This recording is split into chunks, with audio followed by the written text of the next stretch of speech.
belum pernah dilakukan semacam saya katakan NTT panggil pulang ya gitu. Dipanggil pulanglah orang-orang ini, coba berikan sumbangsi pikiran, gagasan.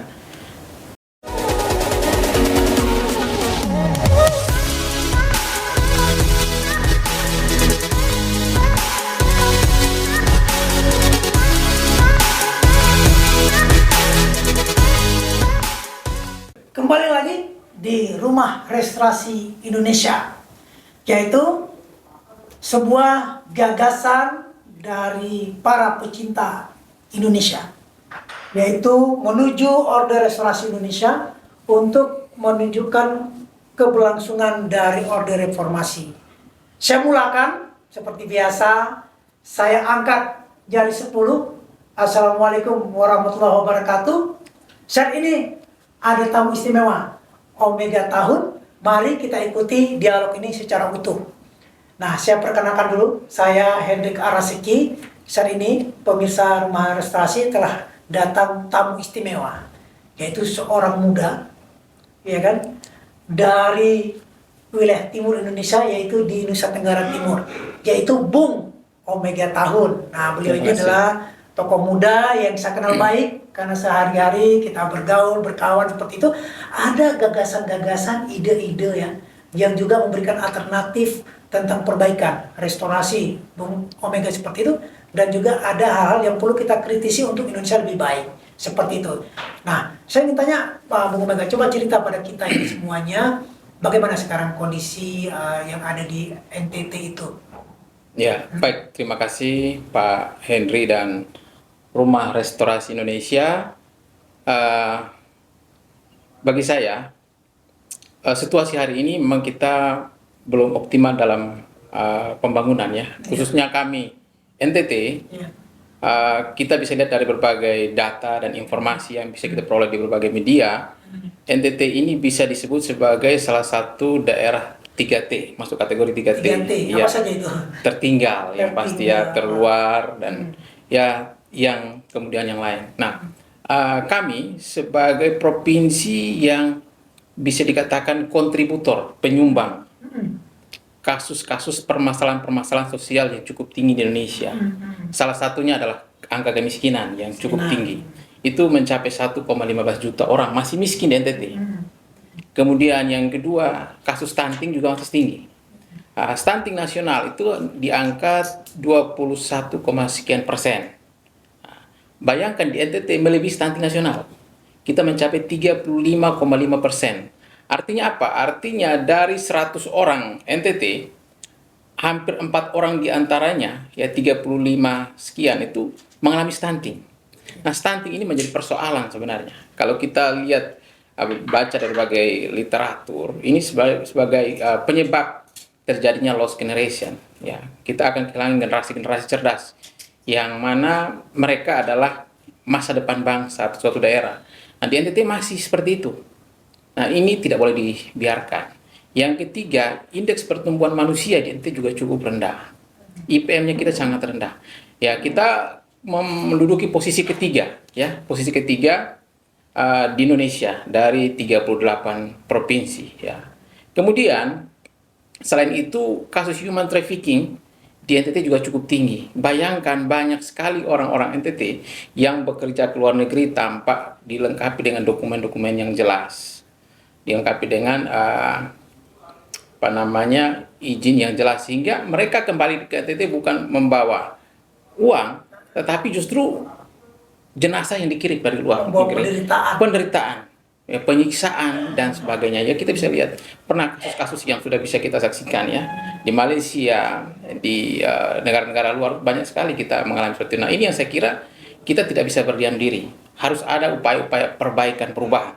Oleh karena itu saya kira semangat restorasi ini memang perlu kita gaungkan. Saya kira itu.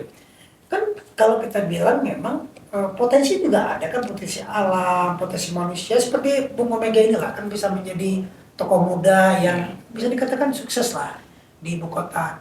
Apa ada misinya di mana itu? Misalnya masih ada potensi daerah, ada, kita tahu bahwa ada di situ kan ada pertanian juga, ada yang bisa dipotensikan sesuai dengan pertanian yang kondisi alam di NTT. Betul. Ada peternakan.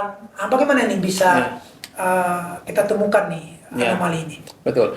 Kalau kita lihat dari geografis, topografis, dan sumber daya alam, saya kira NTT punya potensi itu. Betul. Hanya saja memang ya mungkin belum ada keseriusan ya dari para pemimpin-pemimpin kita. Karena kita membutuhkan komitmen politik dan memang ikhtiar, niat baik daripada para pemimpin ini untuk berbuat baik untuk NTT.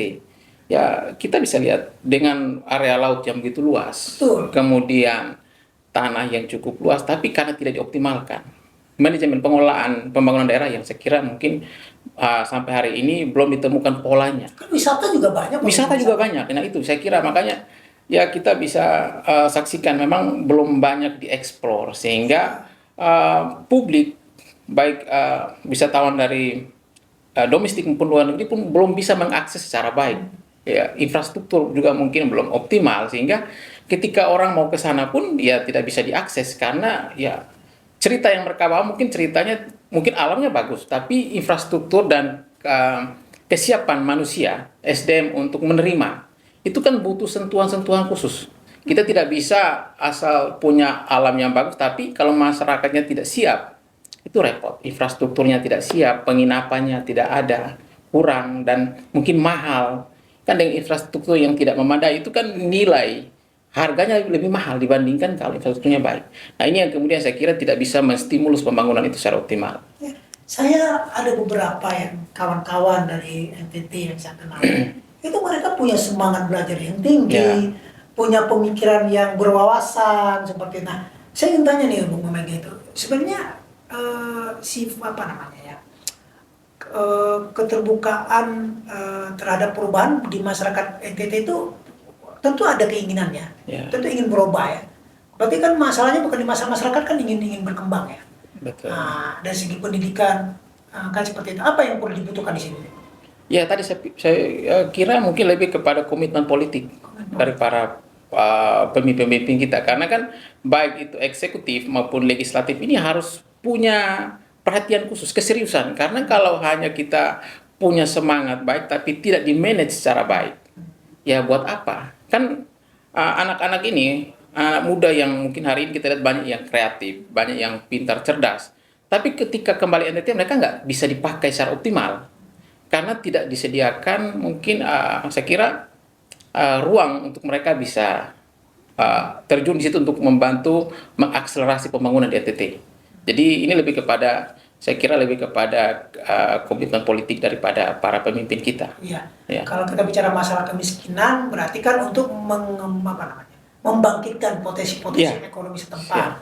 dari segi alam ataupun dari segi pertanian ataupun dari segi hal-hal yang lain seperti itu. Nah, saya mau tanya begini, jika Bung Omega ini kan pada di posisi dalam yang punya kewenangan kebijakan, apa yang kira-kira yang tepat yang akan dilakukan? Ya.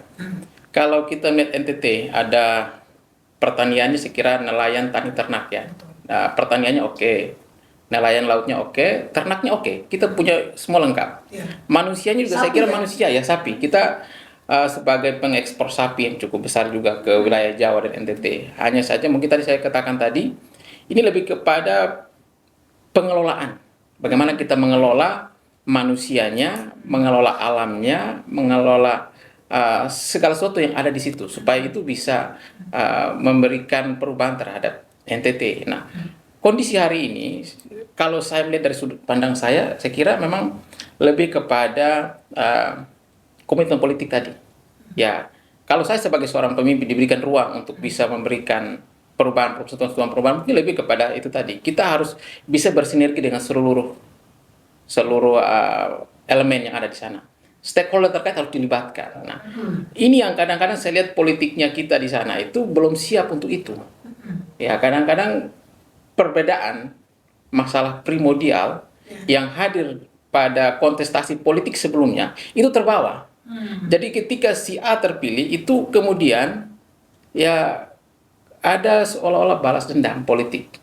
Jadi ya kepada si B, si C dan lawan politik. Jadi kita tidak duduk bersama. Harusnya kan ketika siapapun terpilih, ya, betul. kita duduk bersama setelah itu. Ya, kita pikirkan bagaimana mengelola daerah ini ke depan. Kalau kita saling mencari kesalahan, saling balas dendam, tidak akan selesai. Saya kira itu. Potensi-potensi alam demokrasi terutama pada politisi pimpinan itu yang harus disadarkan. Harus disadarkan. Sebenarnya yang harus disadarkan pimpinan ini, bukan malah masyarakat. Makanya itu saya bilang tadi, ini kan komitmen politik, political will yang harus dimiliki oleh seorang pemimpin itu penting. Iya. Tanpa ada itu kita tidak bisa berbuat banyak karena dialah pemilik memiliki kapasitas untuk bisa berbuat. Tidak mungkin masyarakat kan sibuk cari makan, kita harus bertahan hidup. Kalau pemimpin itu saya bilang ya tidak peduli, ya itu repot kita. Karena kalau saya amati kan di situ ada tempat wisata Komodo, Iya. yang terkenal Betul. ke seluruh dunia, malah itu udah masuk ke dalam cagar satwa alam yang menjadi dilindungi oleh PBB ya. Itu kan udah menjadi sebuah potensi yang baik. Betul. Kemudian ada Labuan Bajo ya. Labuan Bajo. Di situ. Nah, makanya saya selalu ingin bertanya, kok ada sesuatu kalau emang pimpinan itu yang mungkin harus lebih peduli ya. Nah, kalau begitu kan tidak salah juga bisa menimbulkan, mentampilkan putra-putra daerah yang punya potensi. Misalnya kayak Bunga Mega nih, yang saya kenal kan pendidik, dosen di Jakarta ya, punya intelektual yang baik. Nah, mungkin itulah yang harus dikumpulkan orang-orang yang punya potensi itu memikir daerahnya. Jadi tidak hanya berpikir pada persaingan politik saja. Bagaimana itu? Betul. Nah, itu yang saya sampaikan tadi. Sejak artinya kita sudah lama di Jakarta dan kita sudah sering membangun relasi dengan teman-teman di daerah. Sampai hari ini, mungkin saya nggak tahu ya, mungkin yang saya alami dan teman-teman alami di Jakarta, belum pernah ada pertemuan-pertemuan besar untuk mempertemukan orang-orang NTT yang mungkin sudah sukses di luar. Betul. Ayo kita berpikir apa yang mau kita buat untuk daerah ini. Nah itu tadi, pemimpinnya harus punya keikhlasan, punya perhatian untuk itu. Selama ini kan pemimpin ya sudah, saya berkuasa, saya punya kapasitas, saya punya kewenangan untuk bertindak sesuai dengan mau saya. Nah itu yang jangan sampai terjadi. Kita kan membangun daerah ini dengan berbagai berbagai ragam budaya. Kan NTT itu ragam budaya, sukunya pun beda, bahasanya beda. Kalau nggak salah bahasa kita tuh sekitar 60-an bahasa. Ada Sika. Kalau nggak salah Sika ya. Jadi dari Flores, Sumba, Sabu, Rote, kemudian Flores, Alor itu bahasanya bervariasi. Bahkan untuk di Pulau Alor saja bahasanya sangat banyak. Nah jadi memang saya kira itu yang perlu diperhatikan dan budaya dari setiap daerah pun berbeda-beda. Nah pemerintah daerah, pemimpin harusnya peduli terhadap itu. Care terhadap situasi-situasi seperti itu. Nah, kita tidak bisa membangun suatu daerah dengan cara kita. Kita perlu melibatkan orang-orang di daerah untuk mereka juga memberikan input lah bagaimana membangun daerah ini. Kalau gitu Bu Mega aja jadi pimpinannya. Kalaupun diberikan kesempatan jadi, kita coba. Maksud saya apa tadi yang sudah dielaborasikan kan butuh tokoh. Ya. Ke tokoh yang peduli sebenarnya. Betul. Bukan punya kelebihan, tapi punya kepedulian saya kira. Kelebihan-kelebihannya. Bagaimana memanajemen, Siap. bagaimana membangun sebuah persatuan, ya, untuk punya kesadaran bersama. Ya. Seperti itu. Nah, tentu kan ini harus dikumpulkan potensi-potensi generasi muda ini. Betul. Untuk dapat melakukan perubahan yang berkesinambungan seperti itu ya. Betul nggak kira-kira begitu? Ya, saya kira betul. Karena orang NTT itu tidak kekurangan orang cerdas sebenarnya. Ya, banyak sekali sekarang NTT melahirkan banyak profesor, doktor, dan berbagai anak-anak muda yang kreatif di berbagai bidang. Hanya saja memang tadi belum pernah dilakukan semacam saya katakan NTT panggil pulang ya, gitu. Dipanggil pulanglah orang-orang ini, coba berikan sumbangsi pikiran, gagasan. Pikirkan daerah ini dengan cara masing-masing dari berbagai keahlian yang dimiliki oleh para putra-putra terbaik NTT. Oke, Bu Mega, sangat menarik kita bicarakan pemirsa Rumah Restorasi Indonesia. Kita berhenti sejenak, nanti kita akan lanjutkan pada sesi berikutnya.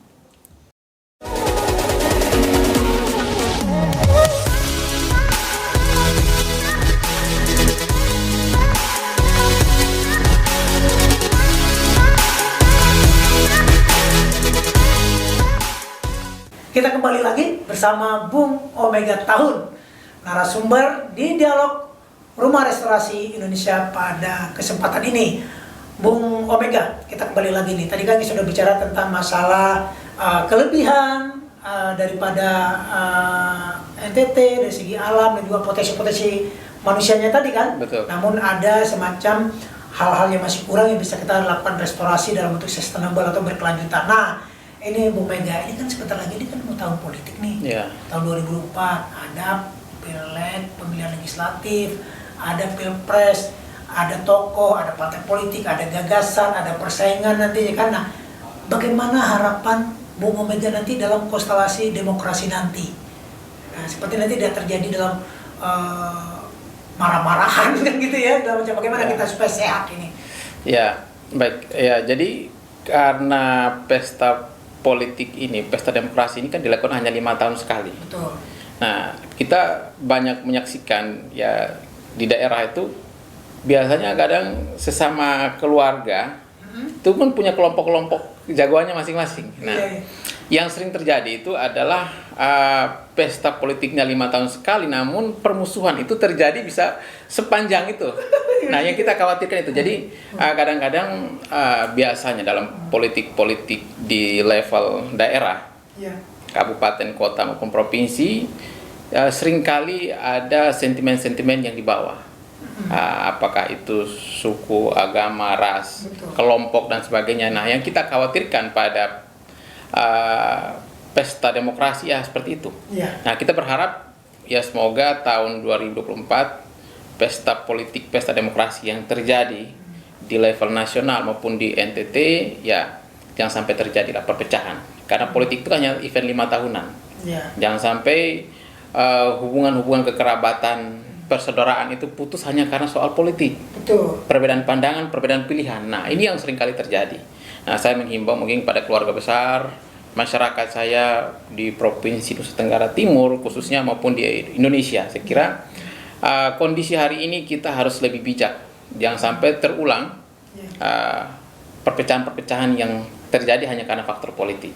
Ya, pengalaman masa lalu mungkin biarkan sudah terjadi, tapi kita belajar dari situasi itu. Mungkin ke depan kita bisa menjadi lebih baik. Saya kira itu. Kan keniscayaan dalam sebuah negara demokrasi itu kan ada event pemilu ataupun ada perbedaan gagasan, ada pertentangan gagasan. Tapi kan itu tujuan untuk perbaikan. Kan tentunya nanti masyarakat akan memilih gagasan siapa yang akan dipilih. Betul. Seperti itu. Nah, bagaimana sih cara hal-hal apa yang bisa dilakukan untuk mendewasakan masyarakat dalam hal, bukan sebenarnya masyarakat sudah dewasa, kadang-kadang ini elit-elitnya ini kadang-kadang yang suka menstimulus ya. Menstimulus, membiarkan. Itu. Nah, untuk Indonesia juga kalau kita lihat sekarang ini kan begitu juga, berkelanjutan ya. Makanya kita perlu juga dalam mengkritik tutur kata yang baik ya. Betul. Nah, lebih konkretnya nih kira-kira apakah perlu saling ada pertemuan bersama antara para politisi dengan masyarakat atau bagaimana tuh? Ya, saya kira memang kesadaran politik dari semua pihak, khususnya para elit, karena biasanya masyarakat ini dia mengikuti isu-isu yang terjadi di atas. Ya kan mereka menyesuaikan dengan isu yang dimunculkan. Mereka ya pada umumnya sih hidup ya nggak peduli sebenarnya, tapi karena isu yang dimunculkan itu memantik. Itu kemudian dia mulai membenci terhadap kelompok lain. Nah, ini yang jangan sampai terjadi. Jadi saya kira kita siapa saja saya kira punya kewajiban yang sama. Kita harus mengedukasi masyarakat untuk bisa memilih berdasarkan gagasan ide. Jangan karena lihat faktor A, B, C, dan D, tapi memang dia punya gagasan untuk bisa membangun daerah ini, bisa membangun bangsa ini. Itu saya kira nanti dilakukan. Dan seperti yang dilakukan Pak Hendrik, saya dan teman-teman semua, kita harus bisa mengedukasi masyarakat. Dan masyarakat sekarang saya kira punya akses informasi yang cukup baik dengan adanya media sosial. Nah, itu pun harus bisa menyaring. Karena berita-berita hoax dengan berita yang sebenarnya pun kadang susah kita bedakan. Di era seperti ini kan agak sulit kita ya. Jadi maka masyarakat harus lebih bijak untuk bisa menggunakan media sosial dalam memahami dan menerima informasi. Saya kira itu. Jadi saring dapat informasi, saring ya. Pahami, ya kan? Baru di sharing. Betul. Jadi kita bisa menggunakan logika ini kalimatnya benar ataupun tidak, baik ataupun tidak ya, seperti itu ya. Seperti itu ya.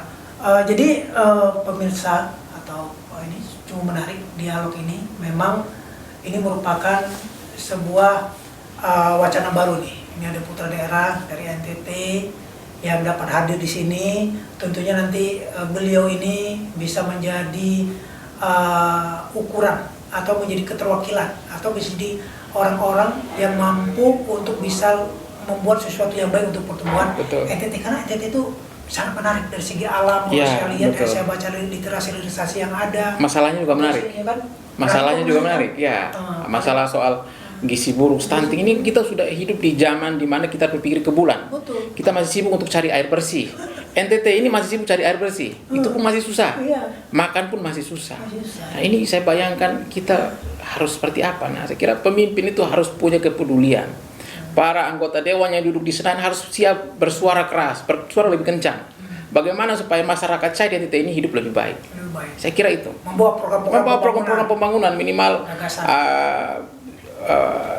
perjuangan untuk legislasinya, pengawasan pembangunan di NTT, kemudian penganggaran harus diperjuangkan. Jangan mikirnya diri sendiri. Kadang-kadang kan anggota dewan kalau sudah terpilih mikir diri sendiri. Itu yang kita nggak mau kan. Jadi Bu Mega, pemirsa, jadi beban kepada beliau. Jadi beban. Harus menjadi sesuatu yang Amin. yang baik, yang hebat nanti untuk melakukan perbaikan apa-apa tadi yang sudah disampaikan orang. Cukup menarik, ya. Kita akhiri, Bu Mega, terima kasih telah datang kemari, telah bersedia datang ke Rumah Restasi Indonesia. Nanti kapan-kapan Terima kasih. bersedia untuk kita datang. Tentunya kita bisa memberikan pemikiran-pemikiran, gagasan-gagasan yang lebih baik lagi ke depan. Saya akhiri. Oh, tunggu dulu. Ayo sampaikan closing seremonial dulu. Closing ceremony. Apa? Closing statement dulu. Ya, jadi keluarga besar masyarakat saya khususnya di Nusa Tenggara Timur, saya kira pesta demokrasi sebentar lagi akan dilaksanakan. Saya kira kita harus lebih bijak, lebih cerdas memilih pemimpin agar ke depan daerah ini bisa lebih baik lagi.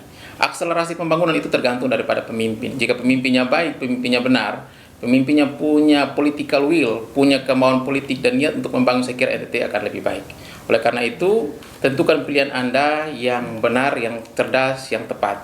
2024 saya kira sebagai momentum kita untuk bangkit, untuk berubah, ya, kita untuk berubah dan memperbaiki segala sesuatunya. Oleh karena itu, berikan keputusan Anda untuk pemilu legislatif pada calon-calon yang tepat. Saya kira itu. Terima kasih. Terima kasih.